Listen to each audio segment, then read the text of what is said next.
Assalamualaikum warahmatullahi wabarakatuh. Selamat pagi. Pada kesempatan kali ini saya akan melanjutkan materi di ekonometrika ini tentang multikulturalitas. Di multikulturalitas ini adalah masalah, ya. Kalau ditanya, asumsinya bukan asumsi multikulturalitas, tapi asumsi non multikulturalitas. Karena itu yang diharapkan, yang harus terpenuhi.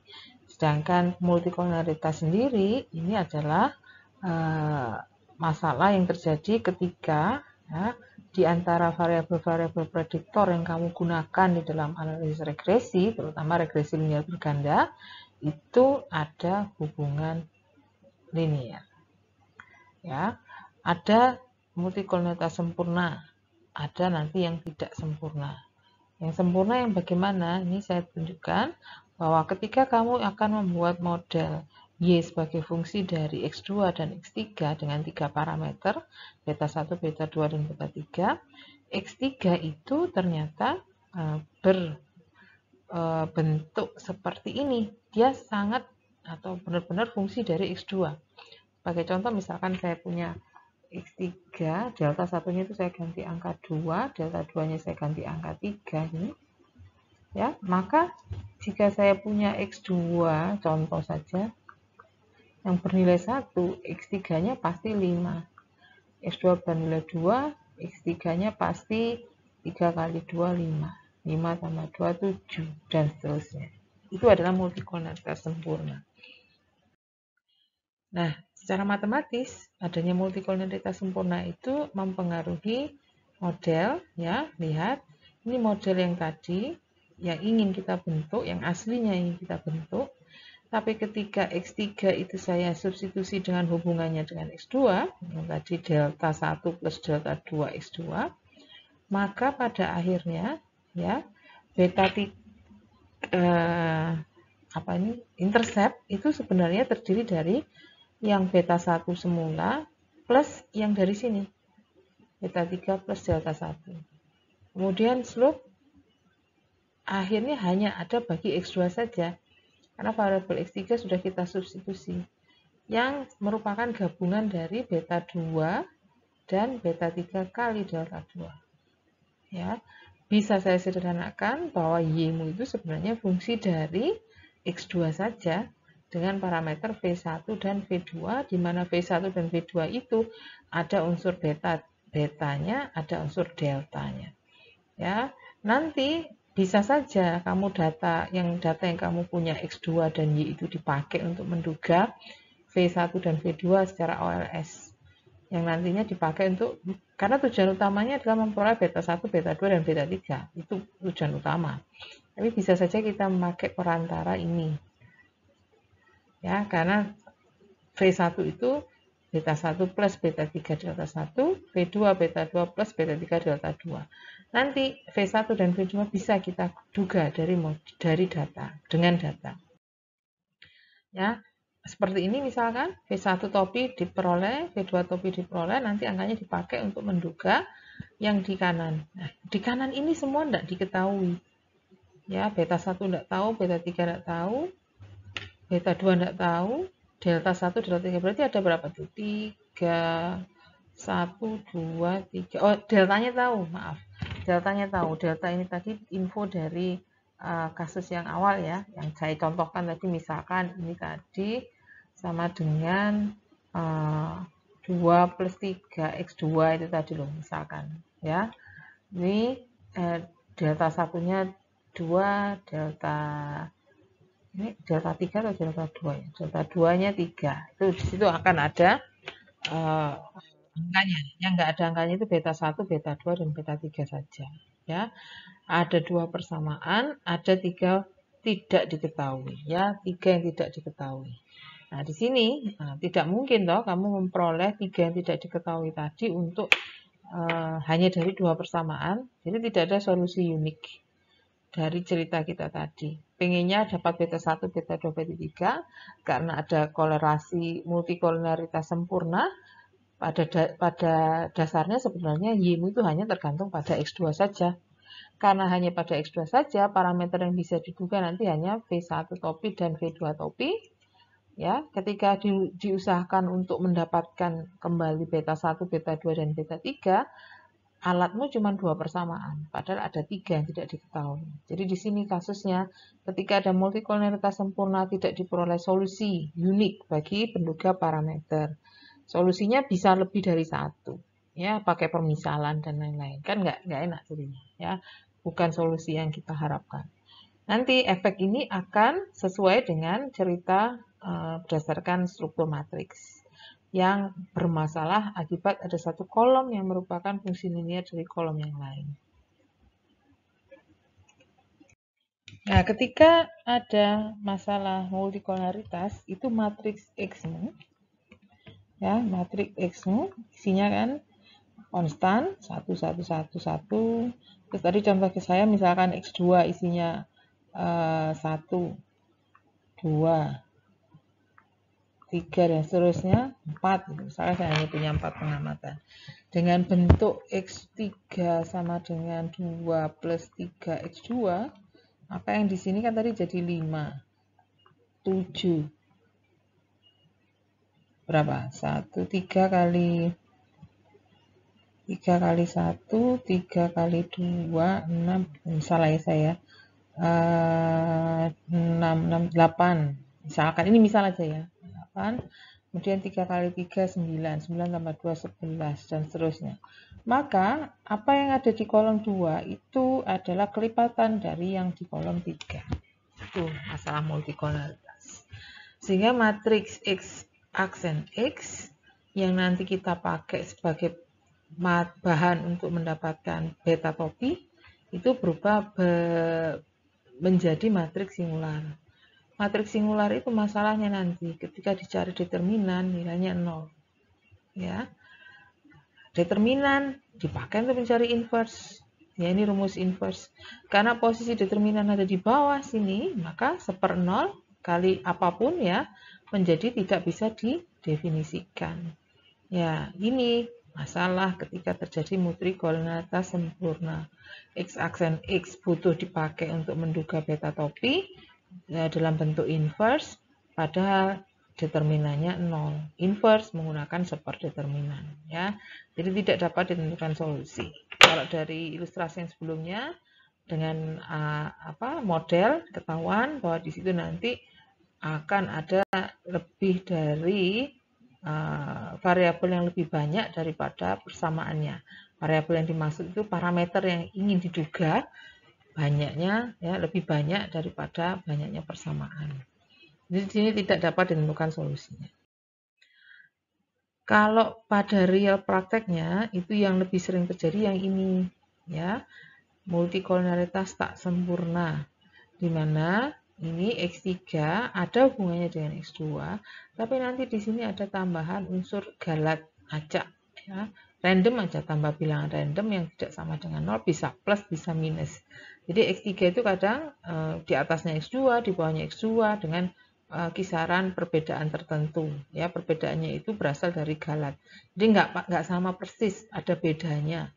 Tapi bedanya itu juga seolah-olah tetap ya, walaupun ada plus minusnya, tetap saja ketika X2 naik, maka X3 juga ikut naik. Ketika X2 turun, X3 juga ikut turun. Ya, jadi di sini masalah multikolonialitas yang mempersulit kita nanti ketika melakukan interpretasi. Ya, penjelasan tentang itu nanti akan saya berikan di slide beberapa slide setelah ini. Yang jelas, efek dari multikolonialitas tak sempurna ini nanti apa? Yang pertama, 2 ini sebetulnya bukan efek ya, ini konsekuensi dari, kalau tadi yang sempurna kan jelas tidak bisa diperoleh penduga OLS-nya. Tidak bisa, indeterminate. Kalau ini masih bisa. Masih tetap bersifat base linear unbiased estimator. Ragam masih, kalaupun diperoleh penduganya, ragam itu tetap ragam yang paling kecil, tapi nilai ragam tadi cenderung membesar. Ya. Masalahnya karena multikolonialitas tadi itu munculnya di struktur ragam penduga. Kalau multikolonialitas sempurna, masalah utamanya ada sewaktu mendapatkan beta topi saja sudah tidak terdefinisi. Kalau di multikolonialitas tak sempurna, beta topi masih terdefinisi, tapi efeknya ke sini. Jadi X aksen X inverse itu selain dipakai untuk menghitung beta topi, dia juga dipakai untuk menghitung ragam penduga dengan rumusan seperti ini. Ya, kalau tadi di multikolonialitas sempurna X aksen X dicari determinannya itu sama dengan 0, di sini hanya menuju 0. Nah, menuju 0 dia ada di penyebut. Sesuatu dibagi bilangan yang sangat-sangat kecil, akhirnya menuju sangat besar. Padahal X aksen X inverse ini, ya, yang menuju tak hingga ini tadi, dipakai untuk menghitung ragam. Berarti ragamnya kan juga semakin besar. Ya. Akibat dari bentuk kolom yang saling berkorelasi walaupun tidak sempurna, itu diawali dari determinan matriks yang menuju 0, inverse matriks yang menuju tak hingga, inverse matriks dipakai di ragam, ragamnya jadi menuju tak hingga. Kalau ragamnya besar, ya, hipotesis 0 itu nanti, ya, kan ada plus minus simpangan baku. Hipotesis 0 itu menggunakan simpangan baku dalam pengujiannya. Nah, pengujian uji T menggunakan beta topi per simpangan bakunya. Ini, ya, simpangan baku akar dari ragam. Kalau ragamnya besar, maka T-nya akan kecil. T kecil lebih cenderung terima H0. Dianggap tidak nyata. Jadi T menuju kecil di sini. Jadi statistik ujinya jadi menjadi tidak nyata walaupun R kuadratnya besar. Ya. Kemudian ada kalanya tanda bagi penduga koefisien tidak sesuai dengan teorinya. Ya, selain yang saya jelaskan tadi, masalah multikolonialitas ya itu juga mempersulit kita dalam memberikan interpretasi terhadap setiap parameter.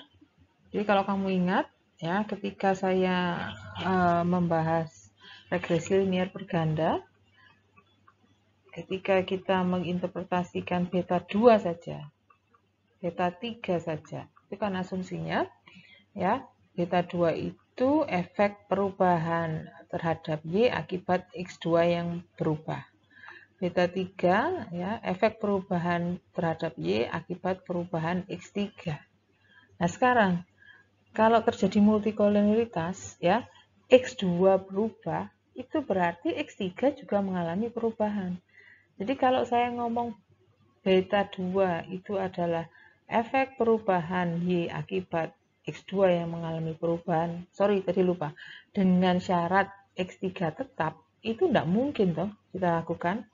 Ya, jadi beta 3 pun demikian. Kalau kita bilang bahwa beta 3 adalah besarnya perubahan Y akibat perubahan X3 dengan asumsi X2 tetap, itu juga tidak bisa. Jadi asumsi X3 tetap, X2 tetap untuk menerjemahkan masing-masing parameter, itu tidak bisa kita lakukan lagi, tidak bisa kita terapkan lagi. Kenapa? Karena kalau X2 mengalami perubahan, otomatis X3 juga berubah. Jadi efek perubahan Y ini tidak bisa kita bunyikan hanya dari X2, X3-nya tetap, atau hanya dari X3, X2-nya tetap. Tapi secara bersama-sama dari perubahan X2 dan juga dari perubahan X3. Jadi secara matematis maupun secara praktek, multikolonialitas ini adalah masalah. Ya, secara matematis dia akan memperbesar ragam yang pada ujungnya akan menghasilkan T hitung yang nilainya kecil, sehingga hipotesis 0 sering diterima walaupun sebetulnya itu signifikan, ya. Seharusnya X2 mempengaruhi Y, tapi secara uji jadi tidak nyata, ya. Kemudian ada tanda yang seharusnya positif malah jadi negatif dan sebaliknya. Terus ini interpretasi juga terpengaruh jika terjadi multikolonialitas. Saya kembali ke struktur ragam akibat adanya multikolonialitas. Ini saya contohkan saja ketika saya menggunakan dua variabel eksogen X2 dan X3, maka var beta topi itu isinya ini. Ini rumus menghitungnya, tapi elemennya seperti ini. Var untuk beta 1 topi di diagonal pertama, var beta 2 topi, var beta 3 topi ada di diagonal utama, selainnya adalah covariance antar penduga. Ya, 1 2 1 3, 1 2 2 3. Jadi nanti ini sifatnya simetris ya. Dengan notasi yang saya sederhanakan, XK itu adalah X dikurangi rata-ratanya ya. Jadi rata-rata di setiap variabel X. Kalau ini variabel X2 ya X2 X2 data ke I dikurangi rata-rata. Kalau variabel X3 ya X3 data ke I dikurangi rata-ratanya. Nah, ini nanti saya pakai untuk mendefinisikan ragam beta 2 topi, beta 3 topi, covariance-nya. Yang lainnya juga, tapi ini yang saya tuliskan yang 2 dan 3 saja. Ya, yang satu juga iya sebenarnya. Selalu akan ada unsur ini di belakang. Dan itu berlaku untuk semua ragam. Ya, walaupun yang saya tuliskan di sini hanya miliknya beta topi 2 dan 3.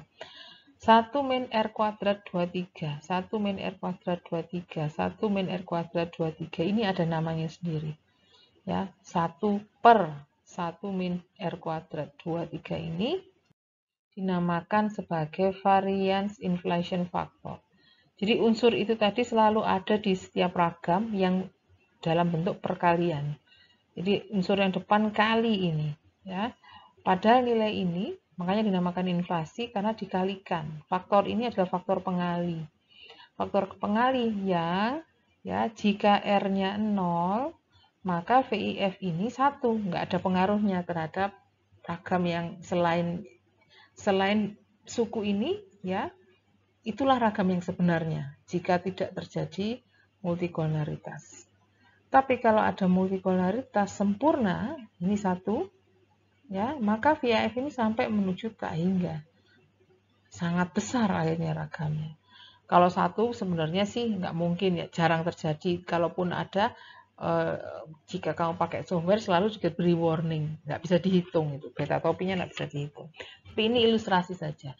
Ketika mendekati 1, maka VIF ini akan menuju tak hingga. Ragam akan sangat-sangat besar. Semakin besar multikolaritasnya, maka ragam penduga juga akan semakin besar.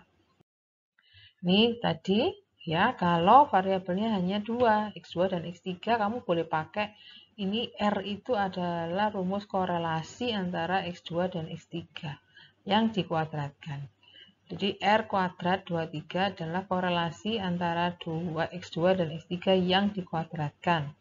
Namun kalau kamu pakai lebih dari 2 prediktor, ya, tidak dipakai korelasi biasa. Kalau yang ini korelasi biasa.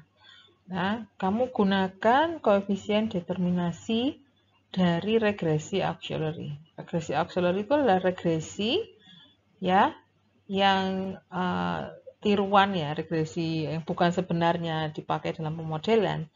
Regresi antar X ya di sini, di mana J-nya itu dari karena XJ dipakai sebagai respon, X yang lainnya sebagai prediktor atau eksogen. Ya, nanti ya rumus penduga ragamnya itu selalu ada unsur yang tadi saya bilang ini sebenarnya ragam yang asli kalau tidak ada multikolaritas. Ini ya, tapi karena ada multikolaritas nanti ini dikalikan dengan suku variance inflation factor. Kalau tidak ada multikol ini 1. Yang tadi ya, ketika R kuadratnya 0 ini 1. Ketika R kuadratnya menuju 1, ini akan menuju tak hingga. Oke. Nah, perkara VIF kamu hitung pakai korelasi dikuadratkan atau koefisien determinasi itu tergantung regresimu menggunakan berapa prediktor. Kalau lebih dari 2 prediktor ya R kuadrat J dari koefisien determinasinya regresi auxiliary. Oke. Ini contoh berapa nilai dari VIF yang mungkin saja terjadi. Karena multikolaritas itu sebetulnya tidak ada ujinya. Ini adalah deteksi saja.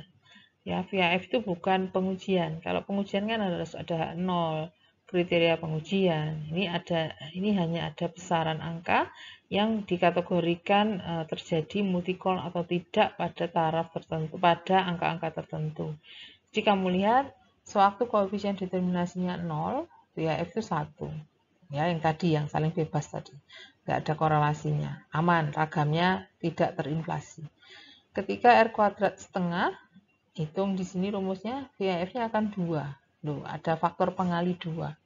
Semakin besar koefisien determinasi atau semakin kuat multikolaritasnya, maka VIF faktor pengalinya juga akan berkali-kali lipat. Bahkan ketika kita memiliki koefisien determinasi dari regresi auxiliary, di mana XJ-nya itu respon, X yang lain itu prediktor, ya, koefisien determinasinya kan 0,9999, itu VF-nya sampai 1000 kali. Ya, jadi ragamnya membesar 1000 kali. Nah, di sini akhirnya ada batas, ya, nilai 10 atau lebih dari VAF ini dianggap sudah masalah multikolaritas yang cukup serius. Ya, jadi kalau kamu mau cari yang tidak ada masalah multikolaritas, hitung VAF-nya, tapi yang bisa kamu pakai ketika nilainya di bawah 10, ya, yang mengindikasikan selama R kuadratnya tidak sampai 0,9 itu masih bisa kamu anggap tidak terjadi masalah multikolaritas yang serius. Kalaupun ragamnya terinflasi itu tidak terlalu besar inflasinya, ya. Oke, jadi ini aturannya ya. Jadi kalau mau mendeteksi multikol gunakan VAF. Ini saya bunyikan deteksi kan, bukan menguji. Kalau terjadi multikolaritas serius itu terjadi ketika VAF lebih besar dari 10. Dihitung dari koefisien determinasinya regresi auxiliary. Kalau regresimu itu menggunakan X yang prediktor yang 3 prediktor misalkan, maka kamu akan melakukan hitungan VAF sebanyak 3 kali, di mana X prediktormu itu berganti-ganti menjadi variabel endogen. Ya, terus nanti kalau ada multikolaritas, nilai VAF-nya pasti ada yang lebih besar dari 10.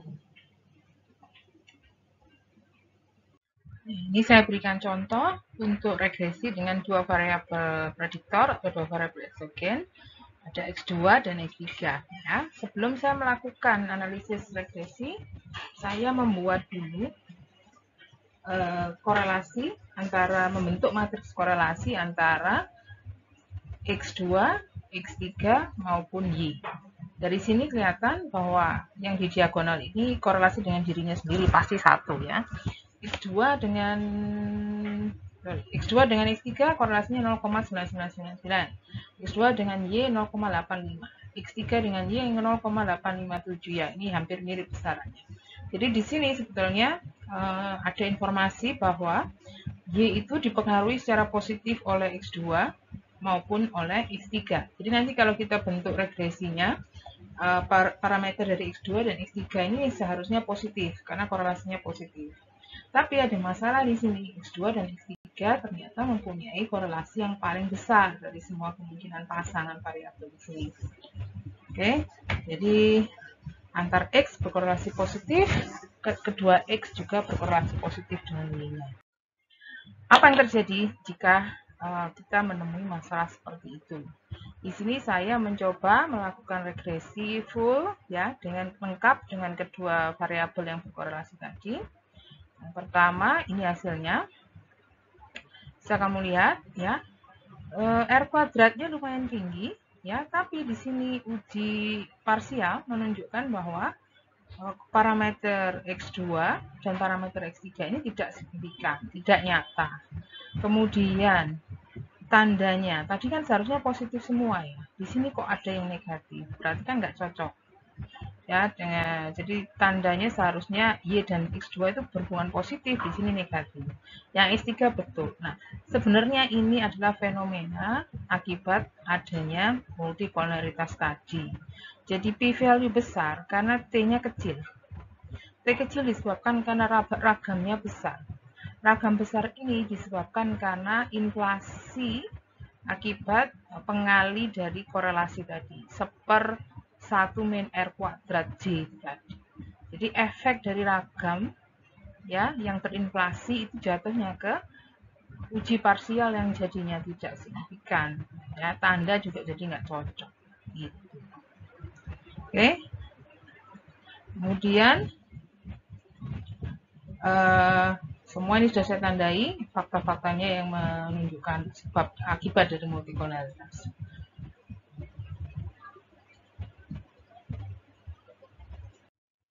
Selanjutnya, sekarang jika saya hanya memakai X2 saja, kelihatan kan? Nah, jika saya hanya memakai X2 saja, secara parsial signifikan, tandanya juga betul positif. Jadi di sini kan tidak masalah, sudah sesuai dengan teorinya tadi. Kalau saya hanya menggunakan X2 saja. R kuadratnya besar, secara serempak juga signifikan. Kalau pakai X3 saja juga sama kasusnya, ya. Jadi ketika digunakan sendiri-sendiri, kita mendapatkan hasil ini signifikan, R kuadrat cukup tinggi, secara serempak juga signifikan, tandanya betul, sesuai hubungan korelasinya. Sekarang kita coba lihat apa penyebab dari masalah yang menyebabkan model regresi ketika X2 dan X3 tadi dipakai secara bersamaan jadi tidak signifikan, tandanya jadi tidak sesuai. Padahal secara serempak sama. Ya, ini saya ilustrasikan bagaimana membentuk regresi auxiliary. Ya, regresi yang dibentuk dari variabel-variabel prediktor. Ya, jadi seharusnya regresi itu antara variabel respon dengan variabel prediktor. Tapi khusus untuk kasus multikolonialitas, kita membentuk regresi buatan. Jadi auxiliary ini sebenarnya buatan, di mana ya yang kamu regresikan itu antar prediktornya saja. Jadi X2 ya dan X3 nanti bergantian dibolak-balik. Kalau kamu punya lebih dari 2 variabel ya nanti misalkan ini regresi X2 sebagai respon, prediktornya nanti ya ada X3, X4, X5 dan seterusnya. Ya. Nanti ketika giliran X3 yang jadi respon, ya prediktornya X2, X4, X5 dan seterusnya. Pokoknya selalu ada salah satu yang jadi respon. Nah, jika kita beri istilah di sini X2, ya X2 ini sebagai respon, prediktornya X3 karena memang hanya satu prediktor atau hanya 2 prediktor saja yang kita pakai, sehingga satunya respon, satunya pasti jadi prediktor. Lihat di sini, semua di sini sebenarnya nggak terlalu penting, tapi informasi ini bisa jadi informasi tambahan. Jadi beta bagi X3 di sini terbukti signifikan, ya. Kemudian yang kita pakai sebenarnya justru yang ini. R kuadrat. Karena di R kuadrat itulah yang nanti kita pakai untuk menghitung variance inflation factor, ya, VIF. Nanti ini VIF yang untuk miliknya X2. Biasanya dibunyikan R kuadrat 2 biasanya. Oh ya, ada keterangannya. VIF bagi X2. Lihat di situ hitungannya, ya. Jadi berapa nih pengalinya inflasinya? 100.000. Ini ragamnya terinflasi segitu besarnya. Sangat-sangat besar. Inilah efek dari terjadinya multikolonialitas ketika kita mencoba menelusurinya dari regresi auxiliary. Dengan ini ditemukan faktor inflasi sebesar ini. Jadi karena ada itu tadi, kita akhirnya mempunyai masalah, ya, secara parsial tidak nyata, tandanya tidak sesuai. Nah, bagaimana mengatasi? Itu tadi kan hanya ilustrasi. Nanti saya beri contoh kasus lain di slide setelah ini ya. Sementara saya selesaikan dulu satu contoh itu tadi dan ini bagaimana mengatasi. Karena selalu ada prosedur di dalam hipotesis, di dalam asumsi itu. Masalahnya itu ya kalau tidak ditangani apa efeknya, bagaimana mendeteksinya, kemudian bagaimana mengatasinya kalau memang sampai terjadi pelanggaran. Ya. Tadi masalahnya multikol ada 2, kalau sempurna tidak dapat diduga, tidak dapat diperoleh penduganya, kalau tidak sempurna ragamnya terinflasi. Pendeteknya setelah kita melakukan regresi auxiliary dan dihitung varian inflation factor. Deteksi bukan diuji, ya. Jadi ketika varian inflation faktornya itu lebih dari 10 pasti di situ ada masalah, ya. Pengaruhnya tadi sudah saya tunjukkan. Sekarang bagaimana mengatasinya? Ada beberapa di sini, do nothing. Kenapa do nothing? Saya jelaskan di slide setelah ini dan prosedur-prosedur yang ada beberapa di sini, ya. Yang pertama, kenapa sih sampai harus tidak perlu melakukan apa-apa? Ya ini kalau memang di kasus kita, di data ekonomi ini sudah benar-benar kita nggak dapat kontrol, nggak ada pilihan lain, kemudian seluruh variabel harus ada di situ. Ya, karena kita memang mau memprediksi atau ingin memprediksi pengaruh X terhadap Y-nya secara keseluruhan. Ya. Jadi tetap dipakai, tapi ya kita tidak bisa menggunakan hasil uji hipotesisnya, karena nanti jadinya kan itu tadi, jadi tidak signifikan ya, padahal tidak signifikannya itu belum tentu karena memang tidak signifikan, tapi karena ada masalah ragam yang terinflasi. Tapi ini jarang sekali diambil langkah ini, karena kalau selama masih bisa diperbaiki ya kita perbaiki, karena hasilnya jadi tidak bisa dipercaya ini tadi kan ya, tidak hipotesis nol diterima, padahal seharusnya itu ditolak ya, gara-gara ragamnya terlalu besar ya, jadi gara-gara ragamnya membesar gitu, jadi ragamnya terinflasi.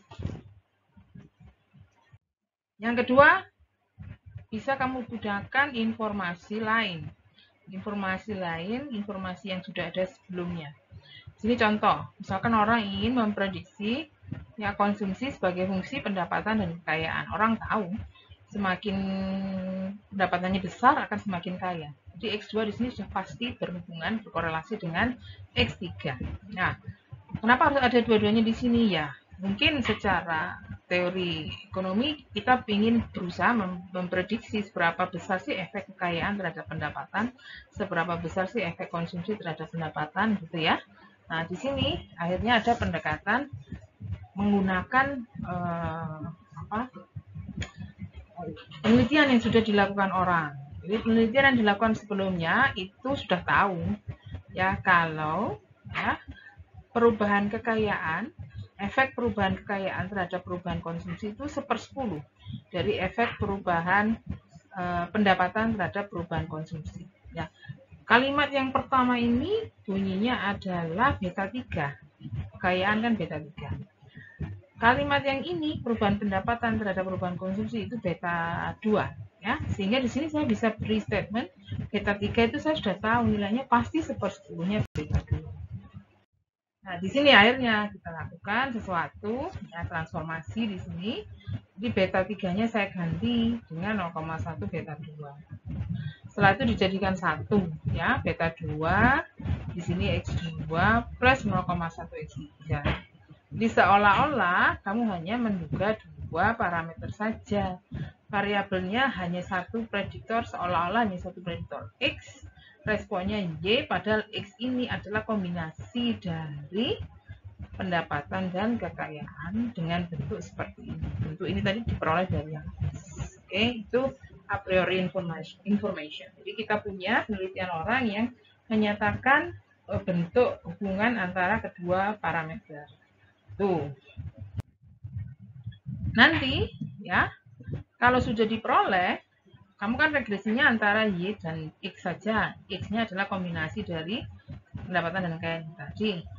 Kalau misalkan kamu butuh beta 2, itu bisa kamu dapat dari model, dari pendugaan OLS. Terus, kalau ingin tahu beta 3-nya gimana? Ya beta 3 yang tidak tertulis di sini, tapi kita sudah tahu kan hubungannya. 1/10-nya tadi, ya. Kita hitung lagi, beta 3 topi sama dengan 0,1 beta 2 topi. Tetap akhirnya lengkap dapat beta 2 topi yang menghitung efek perubahan pendapatan terhadap konsumsi, sedangkan beta 3-nya juga terhitung, kita hitung efek perubahan kekayaan terhadap konsumsi. Lengkap, semua tetap didapat. Oke. Kemudian metode yang kedua adalah menggabungkan data cross section dengan time series. Jadi di sini ada misalkan saya punya data penjualan mobil, salesnya, rata-rata harga mobil dan pendapatan. Kemudian yang mau dibuat modelnya seperti ini. Jadi kita tahu ya, harga mobil dan pendapatan ini cenderung kalau pendapatan naik, harga juga akan naik ya. Seiring waktu, ya, seiring waktu. Di sini orang berusaha mencari elastisitas harga terhadap sales dan elastisitas pendapatan terhadap penjualan. Ya. Beta 2 dan beta 3 karena ini len, maka bunyinya koefisien elastisitas. Datanya data-data waktu, sehingga memang dari waktu ke waktu ini perubahannya seiring biasanya. Nah, bagaimana cara mengatasinya? Nah, di sini kamu mencoba mengalihkan sementara penelitianmu. Kalau tadi misalkan data di satu kota diamati dalam beberapa tahun, ya, tahun 2000 sampai 2020 gitu, di Kota Malang. Jelas kalau di Kota Malang itu pendapatan sama harga mobil itu pasti semakin lama seiring naiknya, ya. Nah, sekarang alihkan dulu, jangan menduga yang itu dulu. Kamu cari ya informasi di satu waktu tertentu, misalkan tahun 2000 tengah-tengah ya, yang sudah datanya sudah ada, misalkan tahun 2005 ya, satu waktu gitu. Oh ya, misalkan mau pakai yang 2020 sudah ada datanya juga nggak apa-apa.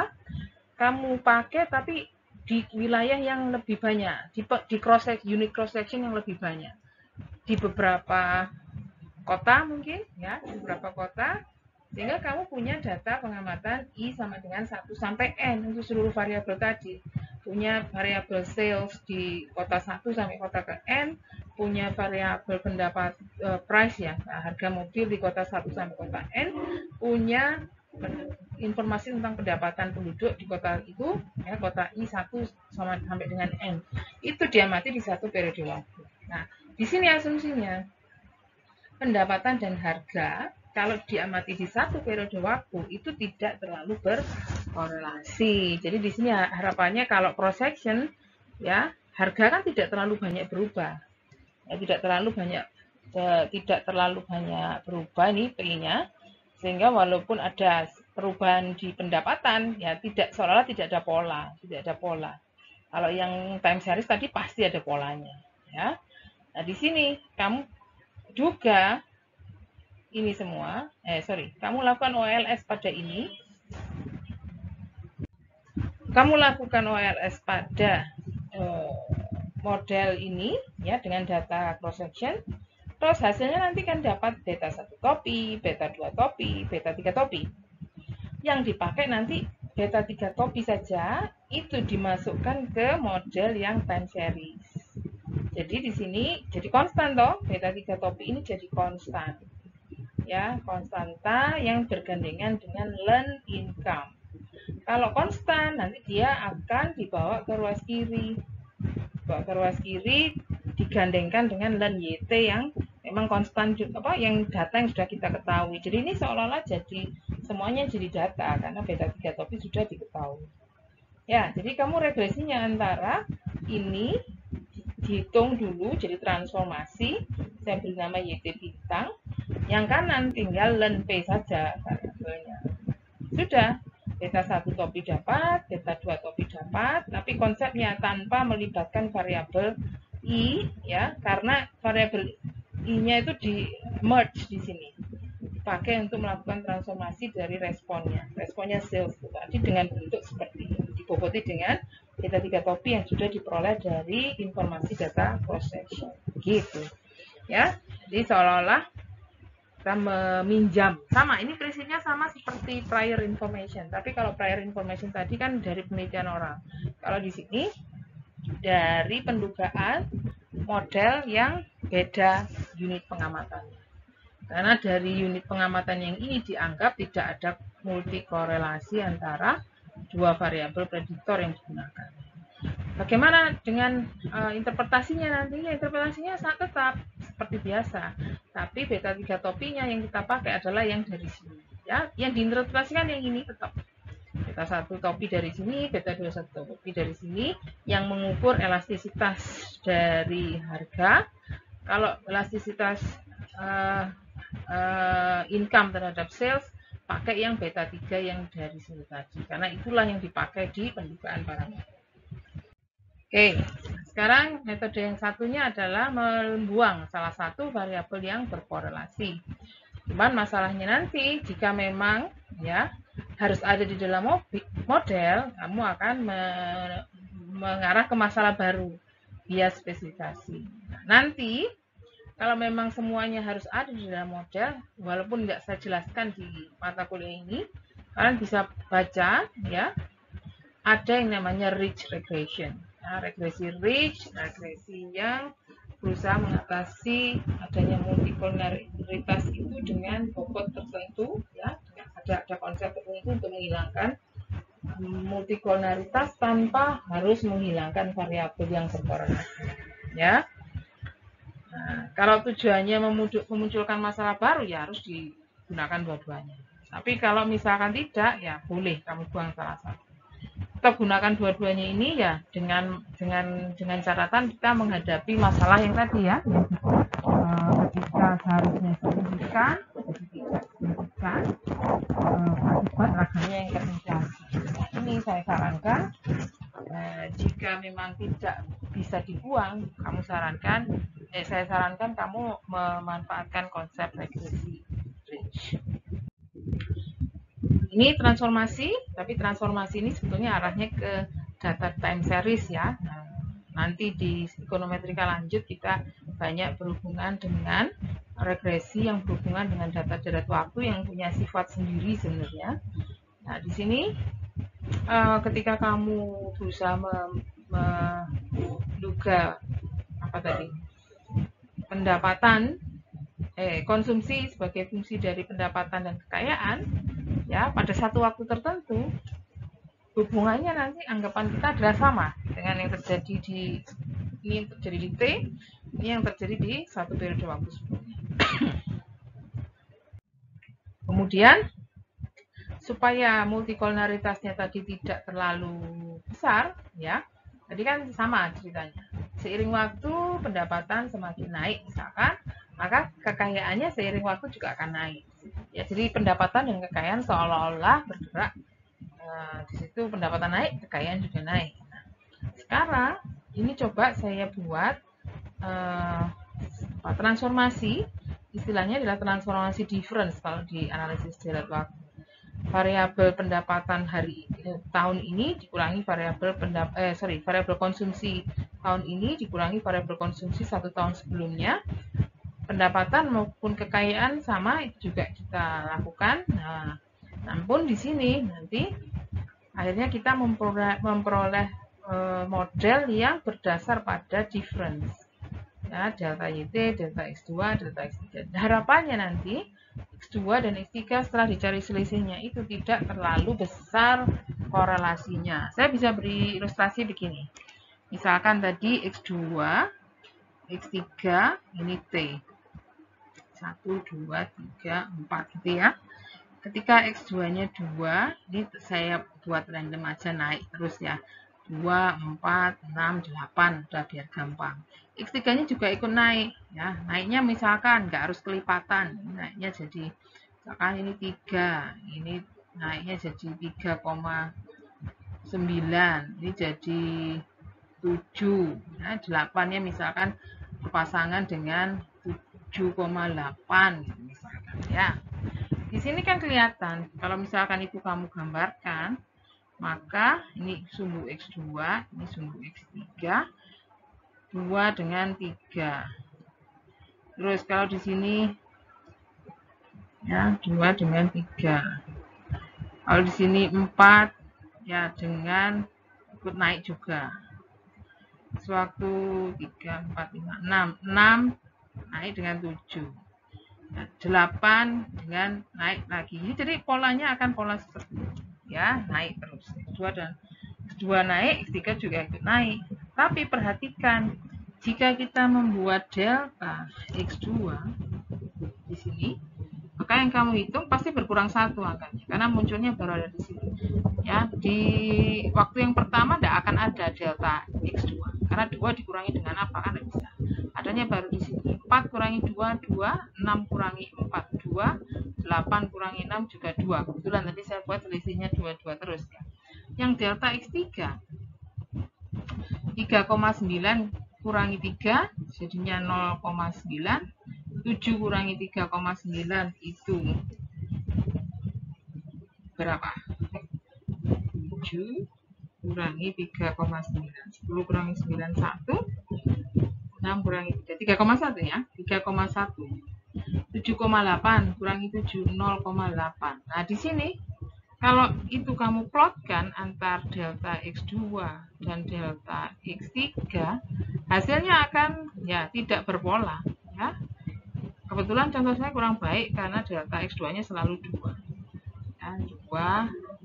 Nah, seolah-olah jadi begini terus ya. Tapi kan nggak ada hubungan miringnya gini ya, tidak ada hubungan ketika X naik, Y-nya naik, ketika X2 naik, X3-nya naik. Jadi korelasi antara peubah difference itu tidak sebesar korelasi antara peubah aslinya. Itu sudah konsep yang kita kenal sewaktu belajar analisis deret waktu.